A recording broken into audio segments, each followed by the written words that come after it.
Good morning. My name is Craig Schilling, Shilling. Thank you. Thank you for being here, sir. Is there a statement that you wish to make? Yes, Your Honor. But before I make my written statement, I'd like to have a candid moment with y'all to try and directly convey to you that this statement has been the hardest thing I've ever written in my life.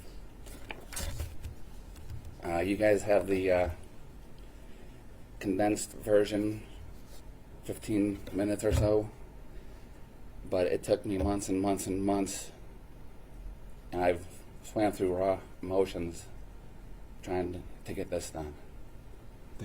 Thank you for letting me be here. Oh, absolutely, sir. Thank you. I will begin now. Honorable Judge Rowe.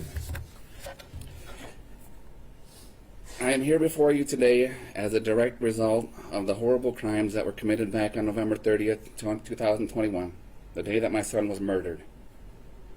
For the longest time, and for reasons I do not care to mention here today, I did not know if I was going to be able to do this. You see, on that day, my life was torn apart, and for a while thereafter, I struggled with dark thoughts and found myself completely lost in a seemingly endless sea of raging emotions with no care as to what happened to me.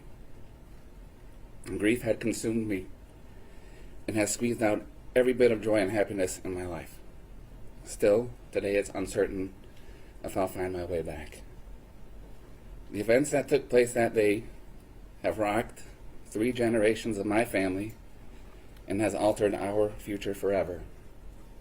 These days, there's not much happiness in the holidays. Birthdays and those milestones days don't carry with them the special feeling they always used to. Life used to flow with some sort of rhythm and balance, and the continuity within our family was evident. There were gatherings, vacations, and fun-filled events. What I feel most would deem your typical family situation. That continuity and all that came with it were lost on the day that my son was murdered. Like a severed electrical line, the flow was no longer there. Instead, we've fallen into the darkness, still in shock and total disbelief over the fact that this actually happened to us. Completely blindsided, we've been carrying on with more questions than answers and left to deal with the deluge of emotions we've never experienced before. One could venture to say that there are no words that can accurately describe the pain that we feel on a daily basis. I have PTSD and struggle most days to even get out of bed. Anxiety, stress, sleepless nights, and uncontrolled emotional outbreaks make even the simplest, most normal things difficult. Scattered thoughts, raw emotions, and that uncomfortable elephant in the room feeling I get with everyone I interact with cause substantial uneasiness and affect everything I do. The things I used to find enjoyment in are no longer reliable in that respect, and are done to merely have a feeling of something normal. Golfing, bowling, ball games, hunting, fishing, camping, kayaking are just a few of the activities I used to do with Justin that seemingly will never have the same effects on me based solely on the fact that he's not there to do them with me. I've always operated on the premise that if you get the kids into the things that you like to do, that you'll have those things in common forever, and will always have a way to spend some quality time together. Even if it's just for a quick 9 or an hour on the boards blowing out a few pockets. Father's Day foursomes with my 3 kids out on a link was something I've been looking forward to for a long time but will never have. This unfair reality is something I will never get over. Day-to-day life goes on for so many, but in the clutches of grief and heartache, the difficulties are real and have so many side effects. It almost feels like time slows down and everything around you speeds up. It's been 2 years already, but feels much like yesterday. I still find myself waiting up for him to get home from work so we can get a few minutes to chat, as it was often the only time we'd have that chance to. It's unbearable to know that he's never going to walk through that door. Never in a million years did I think that something like this was going to happen to me. Although we all know the unfortunate real possibility that this can happen to anyone, anywhere, anytime, there's absolutely no way you can prepare yourself for this level of pain. It doesn't matter how much you think you've prepared, or how strong you are, or how big your support network is, you have this level of pain, and it's truly debilitating, and it takes you out.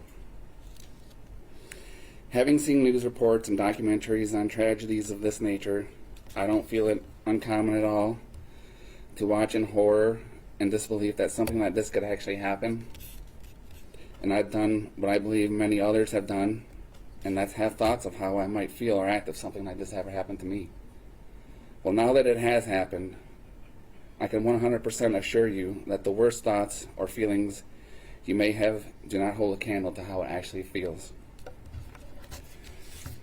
For centuries, man has exploited the fragile nature of the human being, and over the years have developed many, many ways to inflict pain, torture, and kill.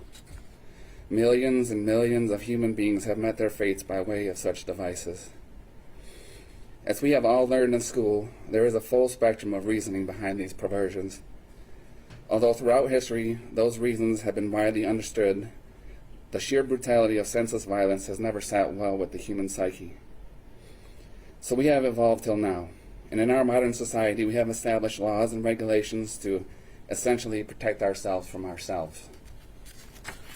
However, as is seemingly always the case, there are those, for reasons we may never know, who wish to defy the now widely recognized and agreed upon state of human decency and continue to commit such senseless acts of violence.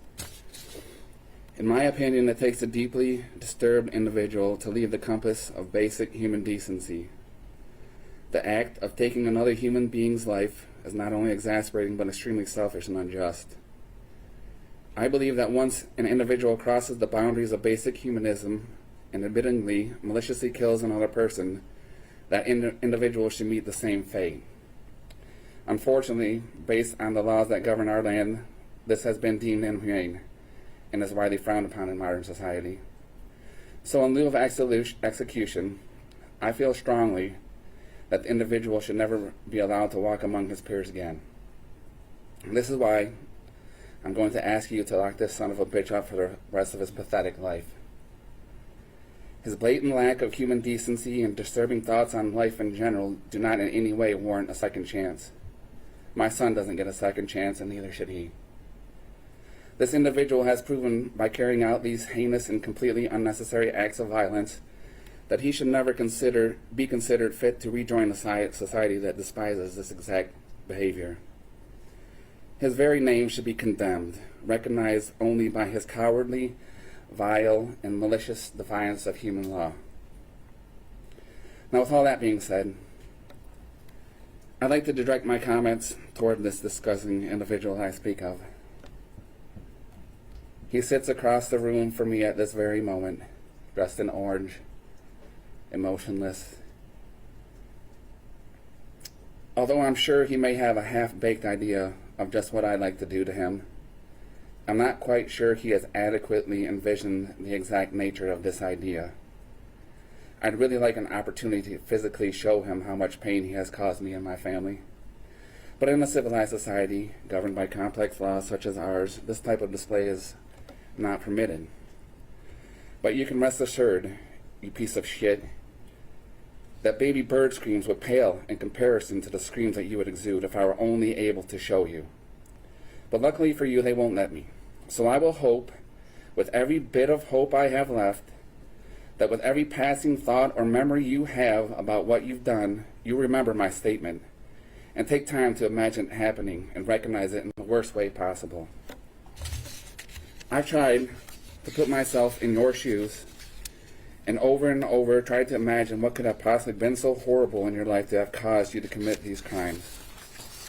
I actually thought long and hard, and can come up with no logical explanation. The fact is that what you did was reprehensible and completely unnecessary. You see, we use things called words to convey our thoughts, our concerns, and our opinions. Sometimes those words we share with, Sometimes those who we share our words with don't hear them or choose to not listen, but this is no reason to throw a tantrum and do the wrong thing. You simply have to speak louder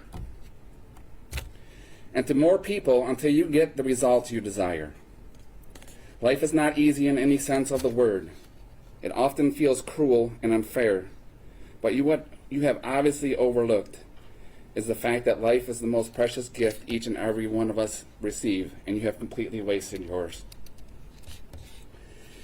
You said you wanted to be remembered as a person who committed the biggest shooting in Michigan history, and this may be true.